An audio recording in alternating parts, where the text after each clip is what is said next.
When I was 17, I lived with my aunt in an old two-story house on the edge of a sleepy coastal village.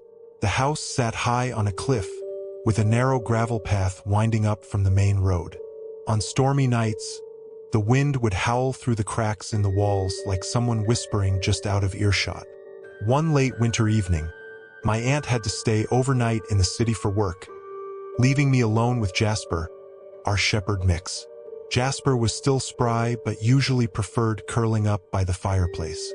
I was in the living room, half watching a documentary and half listening to the rain tapping against the windows.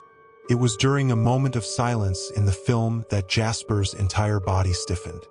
His ears twitched, and he stared toward the narrow hallway leading to the front entrance. I muted the TV, straining to hear what had caught his attention. Nothing, just the wind and the distant crash of waves. Still, Jasper's eyes didn't move. His fur bristled, and a low growl rumbled from his throat. I'd lived there long enough to know stray cats sometimes prowled near the porch, so I told myself it was nothing, until I noticed the faint reflection of light shifting under the front door, as if someone was moving outside. I grabbed the heavy flashlight my aunt kept in the umbrella stand and crept to the door. When I opened it, the cold air rushed in. The porch was empty, but at the far end of the gravel path, barely visible in the mist, stood a man in a yellow raincoat. His hood was up, his face shadowed. He didn't move, just stood there, watching. I stepped back inside, locked the door, and closed the curtains. My first thought was to call Mrs. Lambert, our neighbor across the road. She was in her late 60s and had lived in the village all her life.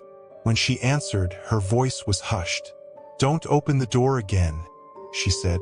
"That's not the first time he's been out there." The unease tightened in my chest. I stayed on the line with her until she promised to come over. But when she arrived 10 minutes later, Raincoat Man was gone. We searched the property together, nothing. Mrs. Lambert returned home, and I tried to convince myself it was just some lost traveler. That night I struggled to sleep. The sound of the storm faded into an unnerving stillness. At some point, Jasper barked sharply, waking me. I sat up and realized the sound had come from downstairs. My heart pounded as I crept down with the flashlight. In the kitchen, one of the drawers hung open, and the largest carving knife was missing. My skin went cold. Before I could react, I heard breathing, slow, deliberate, coming from the pantry door. I stepped back toward the hallway, my flashlight trembling in my hand. Then the door creaked open, and there he was. The man in the yellow raincoat, eyes wide, the missing knife gripped in his hand. His wet footprints stretched from the back door straight into the house. I ran outside, pounding on Mrs. Lambert's door. She called the police, who found him wedged in the narrow space under our basement stairs, muttering something about waiting for the tide. They never figured out how he knew the house or why he chose that night. But I still can't shake the thought that if Jasper hadn't barked when he did, I would have found him. Not in the basement, but in my room. It was the middle of summer in 2004. I was 12 years old, and my little sister was 7. We were playing outside, as usual, while our parents ran their weekly errands. Normally, they'd tell us before leaving, but that day they didn't. By the time we came home at sunset, the house was empty, except for a note in the kitchen saying they'd gone shopping. No big deal. My sister and I settled in the living room to watch TV, just like we always did. 45 minutes passed, and outside, the street grew dark and silent. Then, the doorbell rang. A loud knock followed. I got up to check, assuming it was our parents, though it was odd they'd used the front door. Maybe they'd forgotten their keys? My sister stayed on the couch, eyes glued to the screen. I peeked through the peephole. A man in a black jacket stood there. Beside him was a little girl, no older than 5, in a dirty white dress. In her arms was a headless cloth doll. "We sell old dolls," the man said softly. "Special ones, for children." The girl lifted the doll toward the peephole. "This is Emily," she whispered. "She wants to play with you." My heart lurched. The doll's eyes, somehow, slowly turned to stare directly at me. The man called out again, then reached for the doorknob. My blood turned to ice. We'd forgotten to lock the door. The knob twisted. I slammed the deadbolt shut just in time. Silence. Then footsteps. Through the living room window, I saw the man's shadow. He was watching us. A glint of metal at his side, a knife. I rushed back, yanking the curtains shut, forcing a smile. Hey, let's get some snacks from the basement. I had to keep her calm. If she panicked, we were dead. Downstairs, I locked the back door quietly.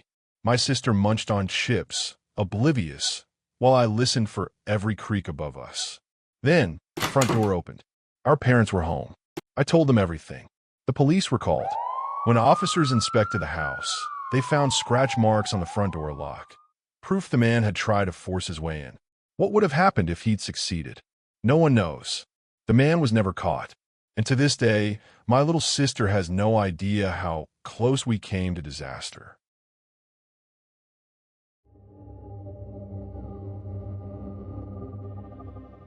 This happened shortly after I turned 17, when my friend gifted me a new phone for my birthday.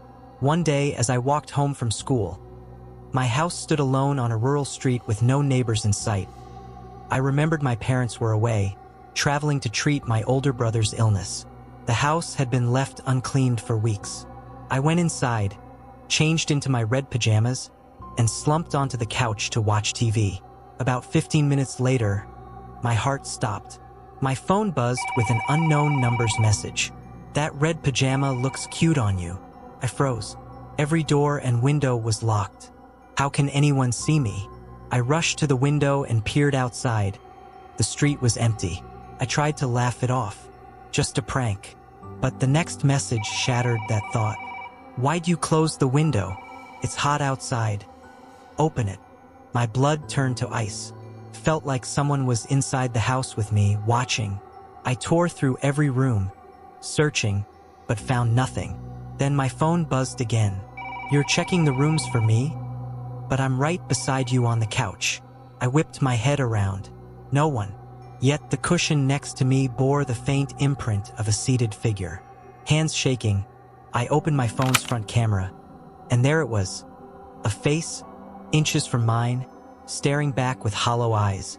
I screamed and fled, calling the police. They found nothing. Too terrified to return, I grabbed my clothes and ran to my grandmother's house. Empty since her death 3 years ago. Exhausted, I changed and turned on the TV. Then the landline rang.